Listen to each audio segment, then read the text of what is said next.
With the Balon d'Or this week, it's pulled into our attention the top players in the world. And of course, we all disagree with the official results. So we're here to give you the definitive top 10 best players in the world right now. I will give you the correct ones, and Jamie will do his best to follow suit. So without further ado, mate, we've just been talking in the pre-show. Your list is definitely not the definitive one, mate. Well, we're about to see, and I'm sure, well, let's see what the comments say afterwards. But yeah, I think obviously you should go first, and then I'll give the best second. So go ahead, James. Yes. Okay. So from 1 to 10, so in order. In fact, no, we'll go 10 to 1. Sorry. So we'll go Sure. Yeah. So I've got 10. I've got Rodri. I couldn't leave him out. His current he was last year's Balon d'Or winner, and it's unfair for him to be injured, and we just forget that he's the best midfielder in the world, or the best defensive midfielder in the world. So Rodri's 10. 9, I've got Harry Kane. Not only a machine goal scorer, but he's also an unbelievable passer of the ball. Arguably, maybe the best passer of the ball that we've ever seen in a striker before. And obviously his numbers are ridiculous. 8, I've got Haaland. Speaks for himself.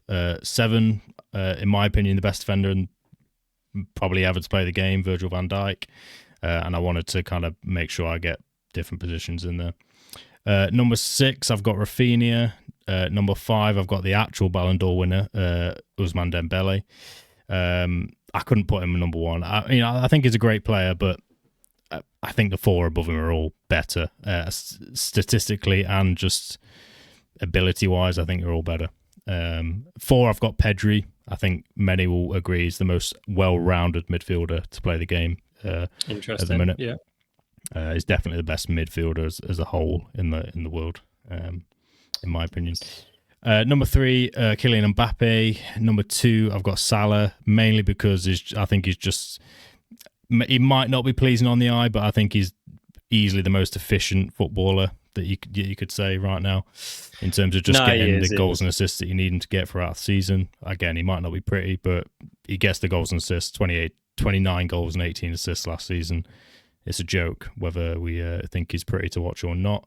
And then number 1, I've got Lamine Yamal, just because he's the only player I can watch at the minute that genuinely shocks me every time I watch him, because he does something that's just extraordinary. A little bit like Messi was when he was winning Balon d'Ors every year, basically. But yeah, Yamal is the only player that kind of gives me that same feeling that Messi gave me. I know what you mean. I think, to be fair, he's one of the most exciting players to watch. I think we were saying this before. Part of the way we were judging it was who also excites you to watch, and Yamal is just unbelievable. He's such a talent. I have no doubt in future he will probably dominate a few years. He's eligible to win the Copper for the next 3 years, I think. So he's probably going to win that every year. Yeah, that's it. I don't disagree with him being high up. I have a few differences. We have similar players, but there's definitely some jiggling around the order I want to do here. So let me start with number 10. In fact, just before I do that, I'm surprised you didn't put a goalkeeper. We were saying this in the pre-show. I think this is a super important position on the pitch. Did you not think about it? Is, but if you're talking about best football players as a whole, you can't be having a goalkeeper in that list. You just can't. There's some brilliant shot stoppers, Donnarumma and Alisson and Raya, and they're all good shot stoppers, but all these players on this list are better footballers than goalkeepers. And I think it's probably unfair to think that of a certain position on the pitch, because they are all equally important. I'm quite surprised to hear that. I thought you'd been the goalkeeper. But I was a keeper because I wasn't very good. I wasn't a good player, so you naturally get put in goal. I'm sure that's not the case for all of them, but if you're thinking about who's the best dribbler, who can pass the best, etc., then of course it's not going to be a keeper. But I just think for the importance that they have in a good team, how important a good keeper is, and you saw that with Alisson, as we mentioned. As soon as he come in, Liverpool were finally on the edge of titles.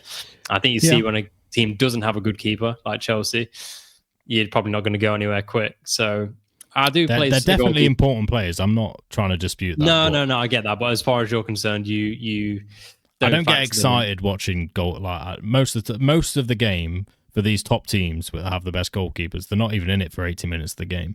No, so it's fair. So it's like fair. For me, it just feels wrong to put a goalkeeper in when there's 10 players out in my list, in my opinion, that are all world-class players, and Sure. it And one feels thing, a bit.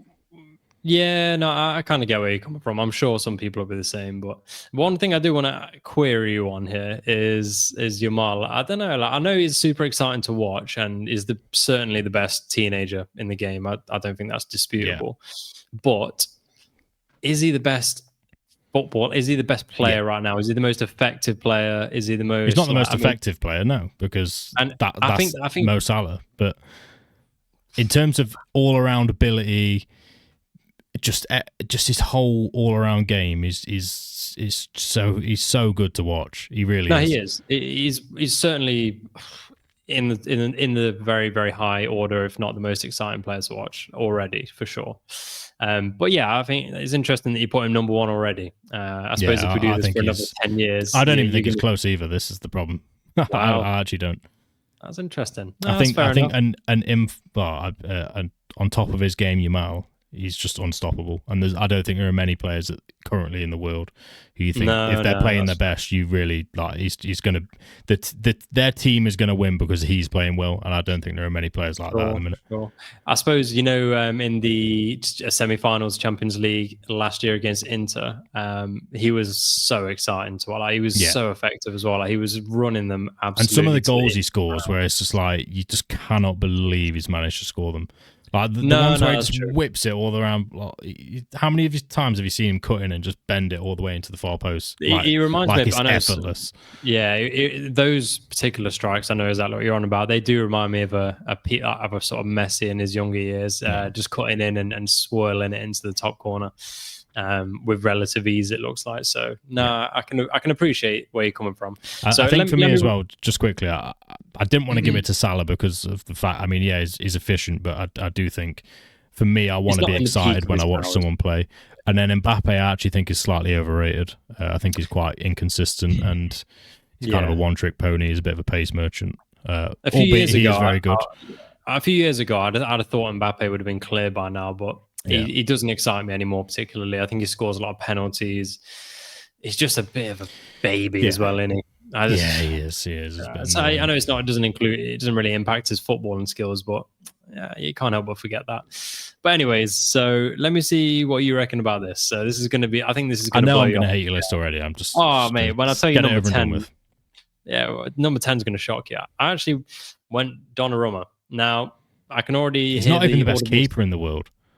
For me, I think last season and even probably before, but last season he was the best keeper. He's not the best keeper in the world. As a shot stopper, he's unreal. Some of the saves he pulled off, were just outrageous. And I think PSG with a different keeper don't go on to have the season they had. And so for that reason, in my opinion, I think he's the best keeper, so I had to put a keeper in, and I don't really want to put it high up on the list. I think that's, to be honest, I think that's just because of PSG have won, and you think he's good because he's not the best goalkeeper in the world. Donnarumma isn't. He's not the best with his feet. There's many keepers better with their feet, but as a pure shot stopper, it would have been Courtois a few years ago, but now I think that player is Donnarumma for me. And I think at City, he's going to get a bit more exposure to certainly English fans. Just out of interest, how many times did you actually watch PSG last year? I've seen him probably half a dozen times, but I've seen him many times before that as well. So, and how many, just out of interest, how many times have you seen him be involved in a game? Because PSG have the ball for 80% of the game. Yes, but it's not, I suppose, even more so because of that. Like, when it does come to the moment, he has to make a game-defining save. He has to be ready to do that. And I think a really top keeper, a top club. But do you genuinely think he's better than Alisson? Like, genuinely? Like, deep down you actually genuinely believe he's a better goalkeeper than Alisson? I think, like I say, for me, I think for the way I've done this is because it would have been almost impossible if you consider like their last few years. And then to pick right now the best team or the best players, you have to include more recency bias. Okay, but if PSG didn't win the Champions League, I know that's hindsight and people say, well, they're the best team in the world. That to me isn't how you judge the best players, just based on team performance. No, it's not. If PSG didn't win the Champions League, would you still be putting him in 10? No, so for me, I think before the end of last season, it was Courtois, Donnarumma, and Alisson as my 3 top keepers. And then after they went on to have like the season they had was outrageous. Like they almost won every single trophy they were in, and he was massively a big part. Like, it was a huge part. 90% of them don't count because they're all in France. And no, I get that. But when you go on to win, I mean, mate, it's their first Champions League win in history, by the way, as well. Like it's the biggest game of football, and I just think it's mainly because PSG were the best. They had the best manager last year. They played the best football last year, and they kept the ball for 85% of every game last year. So it's like no, but that's why they won the champ. They didn't win the Champions League because Donnarumma was in goal. No, not purely. Obviously, the rest of the team counts massively, but I think he made more crucial saves and played a bigger part than you probably. Maybe we judge that differently, but I think he played a massive part. Because again, when you don't have a lot of the ball, when it does come to that moment for you to make the save, a lot of keepers and big teams will lack the concentration. I think you're just too used to seeing Robert Sanchez in net, to be honest. Potentially, and mate, it's very potentially that. But no, I think I have all the keepers in my my top 3 that I just mentioned. He had the best season last year, and I think I rate him as probably the top keeper in the world at the minute. Obviously, Alisson 2-3 seasons ago would have been him, pretty comfortably. But yeah, Donnarumma's there for me. So that I've had to put a keeper in. So he's my number 10. Then I have gone with Pedri as number 9 for the reasons you said. I think he had to be in my top 10.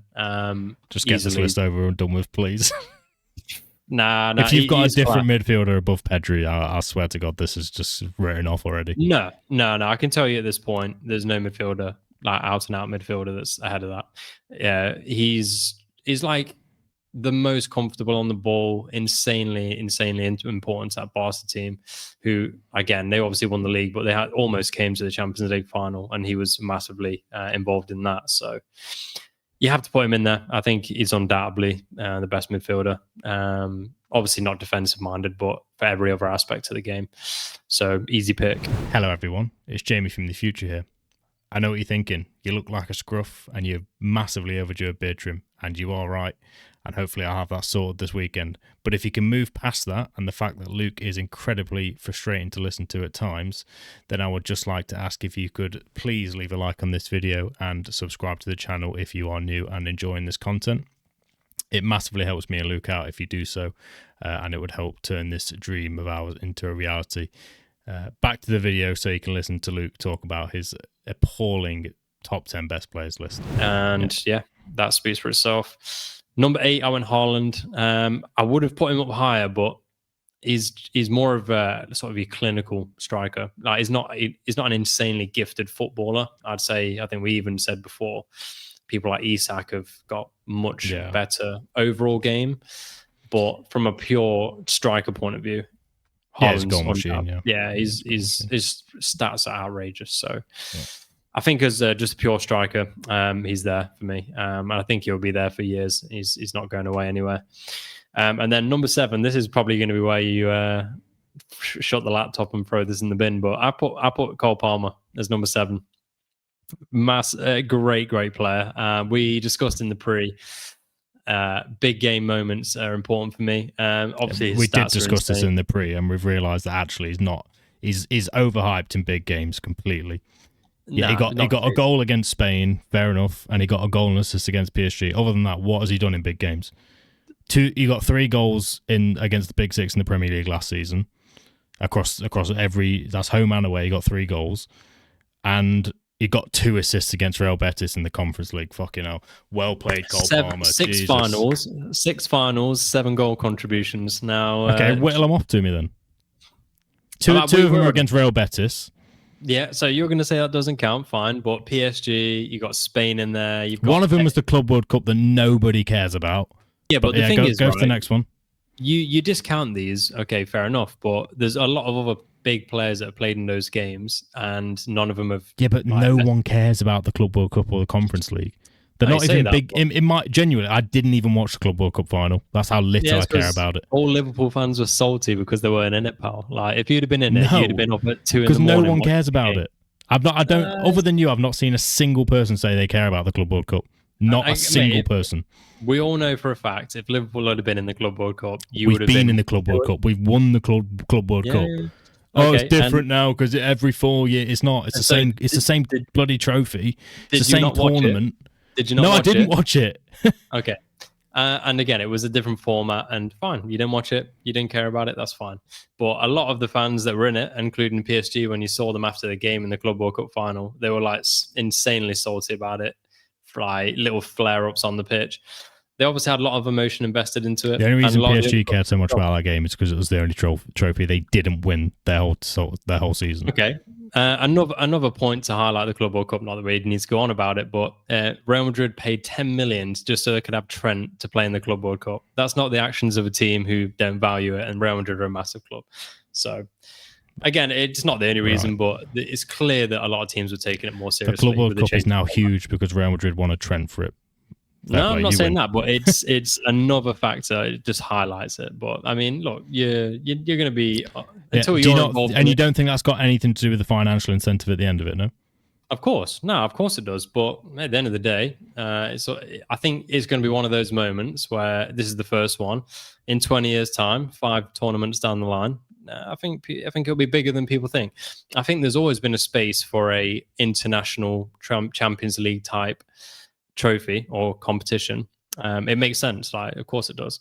So if this can be that and then it evolves into something bigger, then I'm sure it will pick up its prestige over time. But at the end of the day, you weren't in it, so I know you're never going to agree at the moment. So let's just move on to I'm never going to agree, full stop. But yeah, Palmer, number 7. I think he's a great player. Honestly, I really do. I think he's easily Chelsea's best player. I think he's easily one of the best players in the Prem. I agree. I agree on both of those, but he's not top 10 player in the world right now. And again, football's opinions. I think he's got three goals that are non-penalty goals since January. And again, fair enough. Like, I can't argue with the stats you've brought. And you know how much I love Cole Palmer, by the way, because I always say it to you, but he's not a top 10 player in the world. But mate, players go through patches. Like, Wirtz is not having a great start at the moment. Doesn't mean he's not a good player, and I'm sure he will come good, just like Palmer came good. Quality shines through. Wirtz is not in my top 10 best players. No, I'm not saying that, but I mean, it's even the best players or even very, very good players. Depending on situations, can go through bad times. So. Palmer still deserves a spot there for me, and let's see how we go with that. Anyways, number 6, I put Mbappe at 6. Mbappe is number 6 for me. Mate, I think at the end of the day, if you look at his performances last year, many of his goals... Just get the rest of your 5 over and done with it. Many of Mbappe's goals were penalties. Madrid have done worse since they signed him. He's not had the impact that they said that they thought he would. I'm not denying he's a good player. He's in my top 6. But for me, I think you have to judge a little bit on recency, especially because we're saying the best players in the world right now. And I don't think that if you used the players that I've got ahead of him on my list... 32 goals in La Liga last season, by the way. Yeah, I'm sure. And I wouldn't be surprised if nearly 10 of them were penalties. And then he plays for Real Madrid, so you're always going to get a few. But there's players on my list. 31 goals, 3 assists in La Liga last season. 14 games in the Champions League, 7 goals. Yeah, and fair enough. But I think the players ahead of him in my list, for different reasons, have all deserved the spot more at this particular moment. Go on, get them out. See how Madrid do. But anyway, so yeah, Mbappe at 6 at this moment. And then number 5, I know you're going to cry about this, but I'll put Yamal at number 5. Oh my goodness me. I think this genuinely might be the worst list I've ever seen. All right, just get the rest of the list out now, because we'll discuss it. Okay, so... I know you drinking the Yamal Kool-Aid at the moment, so I understand that. And I am as well. I think he's a great player and easily the best talent out there. But I think if you look at his performances, very good, very exciting to watch. But overall, his effectiveness is something he needs to work on, and I'm sure his stats will improve. He actually doesn't get as many goal contributions as people might think, despite his great play. And of course... Maybe just Donnarumma, mate. He's still number 10 on your list. Yeah, but I mean, for different reasons. The importance to the team and how well the team does is important. So, what's your top 4? And then top 4, we go Harry Kane, number 4.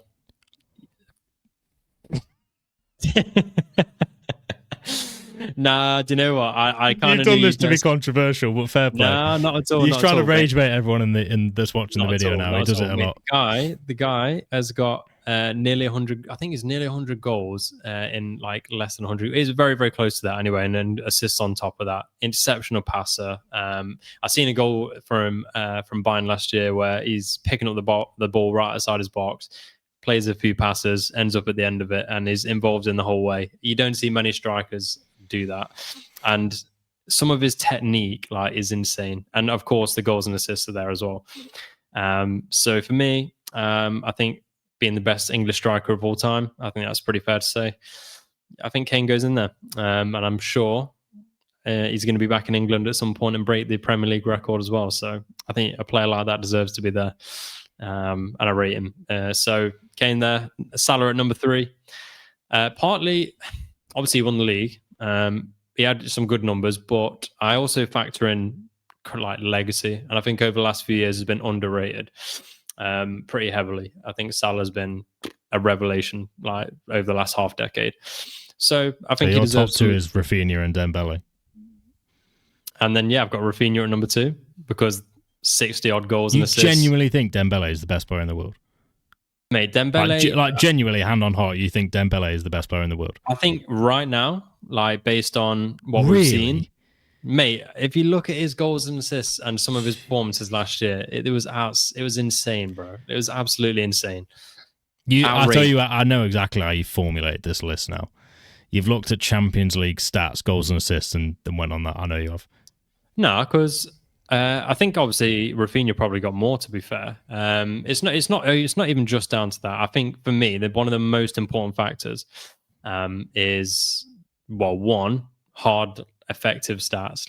Okay, do you look good on the ball? Fantastic. What are you actually doing? But the thing is, you always say to me, the Balon d'Or, the way that we vote in the Balon d'Or is broken because it's always the best player on the best team that wins, and it's not necessarily mean he's the best player. And you've just done exactly what the Balon d'Or, the exact same. No, but you always whinge at me and say, we need to do something about this Balon d'Or voting system. But yours is the exact same. I was suspecting that they would pick someone like Yamal or Vinny or whatever.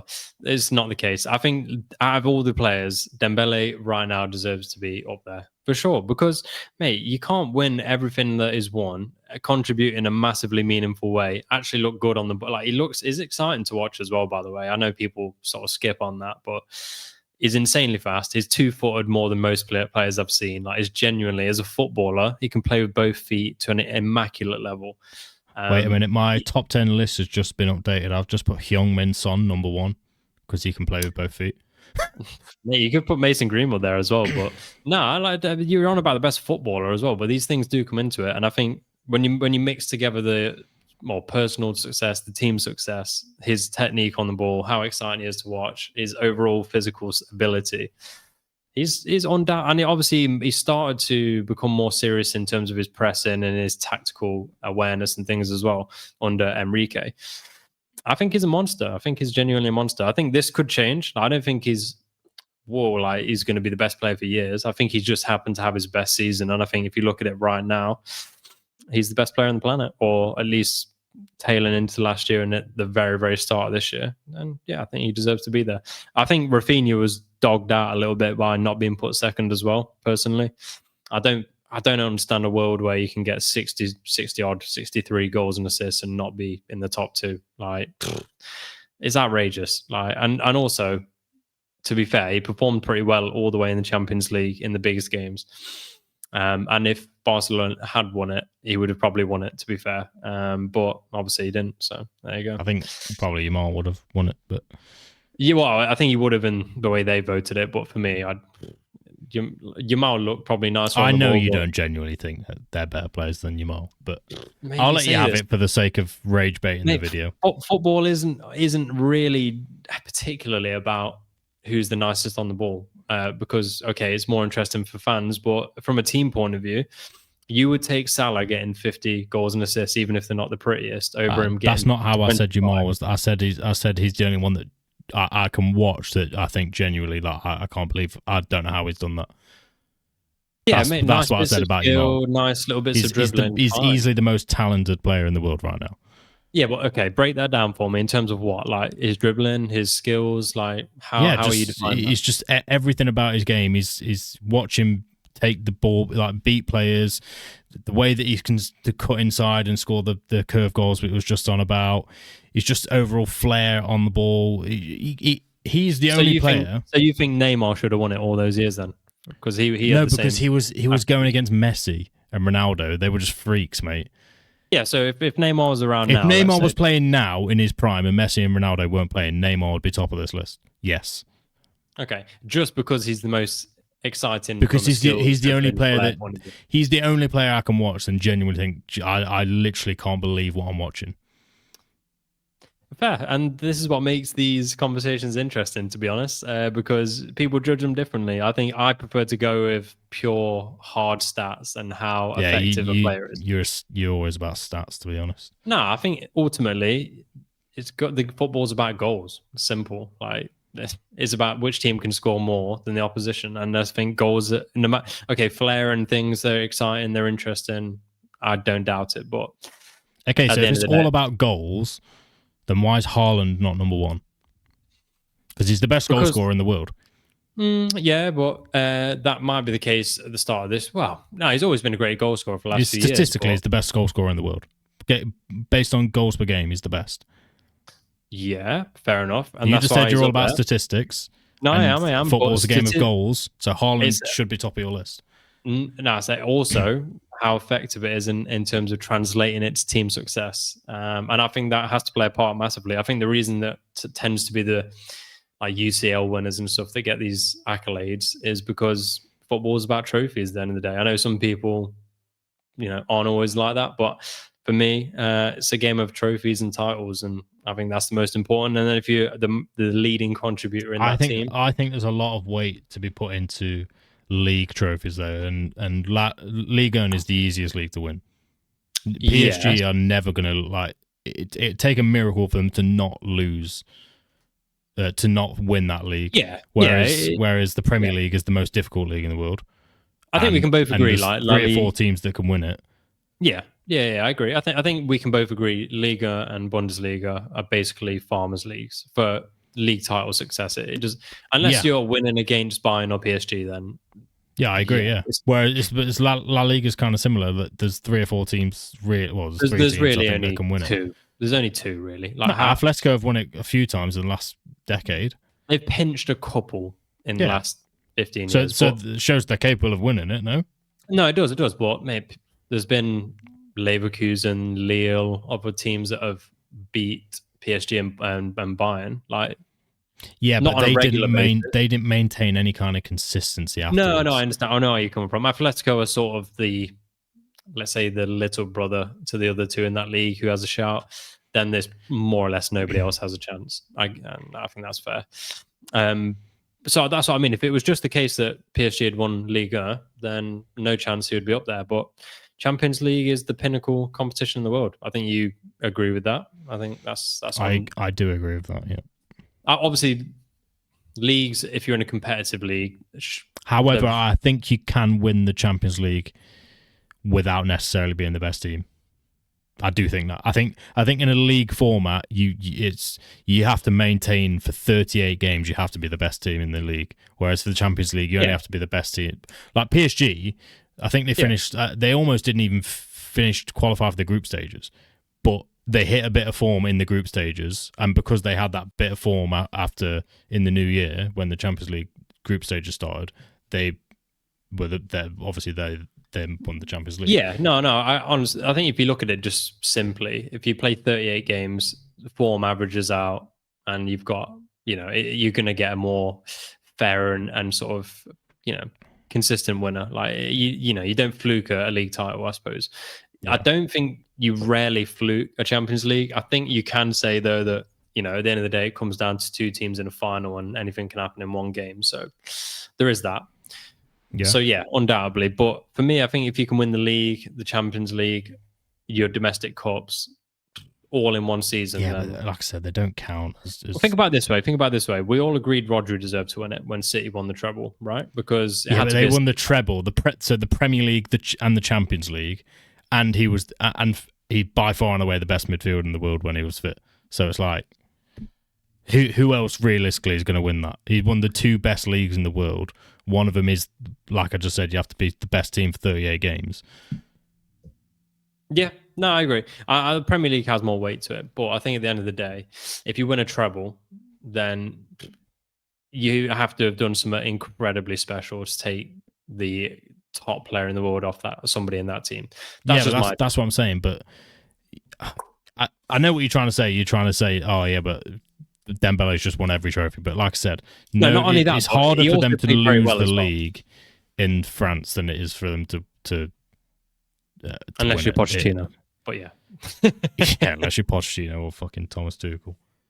No, I agree. No, I kind of get where you're coming from. I think it depends on how much weight you put on that. But to say that Dembele didn't have an exceptional individual season is I know he did. I know what you mean though. But did he do enough on top of that to oust like Yamal, for example? I think, to be fair, the way I ranked my team was I genuinely went for who I think are the best individual players rather than who is the best player on the best team. That's the way I did my list. So naturally, it was always going to be a bit different. But yeah, I get that. I suppose if you're picking a World 11 now and you're going to put some players into it, you've done it more like that, I assume. Although I think recency comes into it, though. I think recency does have to factor into it. What somebody did 2-3 seasons ago, like I've done it. Like if I was picking a team today, I would have Dembele as a straight away in there. I think some of these players for sure. I just think Dembele is. I mean, I think he got like 40 or if you look at some, I was rewatching again. He had good stats. I'm not, like I said, I know he had good stats. Some of his like dribbling is just skills and okay. Here's the point, right? Here's my point. Take Dembele out of PSG and put Haaland in there. PSG still win the Champions League. Probable. Take Dembele out of PSG and put who's. Let me think of a player here that makes sense. Yeah, but so what Kai Havertz. Put Kai Havertz in PSG last season, and they win the Champions League. I don't know about that. I'm deadly serious, mate. I think that is harsh. I don't think it is harsh. Okay, riddle me this then. So you're saying if you take Yamal out of that team, they don't win La Liga? No, because he pulled them through so many games. This is what I'm trying to say to you. Rafinha pulled them through many games with his unbelievable number of goals and assists. Yeah, he did. I think he's more efficient. He will get more goals and assists, whereas Yamal will get like just freak goals that pull you into a game. They get the headlines, the stat. But that's what I mean. For me, I think he got what? I think off the top of my head, I think it was between 20 and 30 goals and assists last season, Yamal. What, in La Liga? No, I think across the season, but certainly in La Liga, I don't think I think he got more than that. Check this out. I'm sure it's significantly less than you think. I think if it was 40 to 50, then I can understand why he'd put him first. But I don't. It's actually surprising. He got 5 goals, 3 assists in the Champions League, and he got 9 goals, 13 assists in the league. So he literally he's not even the best team. It's not even the best player in Barcelona for me. Yes, he is, because you're one of those typical football fans that cannot see past the stats. No, I can. Like you don't watch the game with just mate and watch players. You're just so into stats that you can't actually physically see that he's more talented than Rafinha.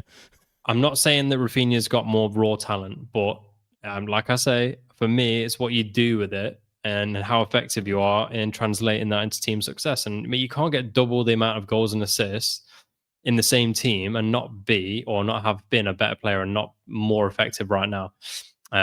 Will Rafinha be anywhere near him in a year or two's time? Like, definitely not. But right now, as it stands, I think Rafinha's getting slept on horribly. I really do. I think, mate, that's... Okay, so by your logic, Lewandowski is better than Yamal because he got more goals last season. He got more goal contributions. No, because he's an out-and-out striker as well, slightly different. No, but he scored more goals. And no, you seem to straw man the argument for your opposition. That is literally what you just said. No. You're hearing some things I'm saying, caricaturing them. You just said 2 seconds ago. You said you cannot be the top scorer in your team. Sorry, you cannot score less than someone else in your team and be the best player. That's what you just said. No, not quite. I said that is exactly what you said. You can't get double the amount of goals and assists in the same team as the same position. Like he's not the same position, mate. They're both wingers. Yeah, they're both wingers, but one of them's left-footed. One is left on the right. Yeah. It's very different easy types to of players. Okay, and that's fine. That's like comparing Salah to flipping Damien Duff. I mean, it's like saying comparing Salah to, let's say, Saka, or actually, they're bad comparisons because they are similar players. It's like comparing to. No, they're both wingers. We're talking about wingers here. Like Rafinha and Yamal are both wingers. Anyways, we this video is dragging on for way too long here. It is. But I mean, hey, this is the kind of debate that I'm sure is raging around the world right now. So I don't mind. Yeah. But of course, I mean, please get in the comments and confirm that my selection is better. I'll be very happy with that. I was just about to say, just let us know in the comments if you think Luke's takes are as wild as I do, because I think his top 10 is absolutely just abysmal. Fair play. And of course, if you enjoyed the heated element in this video, then also feel free to leave a like and subscribe. That would be very much appreciated. I'm sure you would agree, Luke. Yeah. If you can find your way to that like button, feel free to put your big old thumb on there and give that a smash for us. I'll be very generous of you. Thank you. Or mouse. You might not be on a phone. Or mouse, mouse. Or your TV remote, as a lot of people do these days. I know I do that a lot. And if you can get YouTube on Switch, whatever you have to do on Switch. But yes, that's all for this video. And yeah.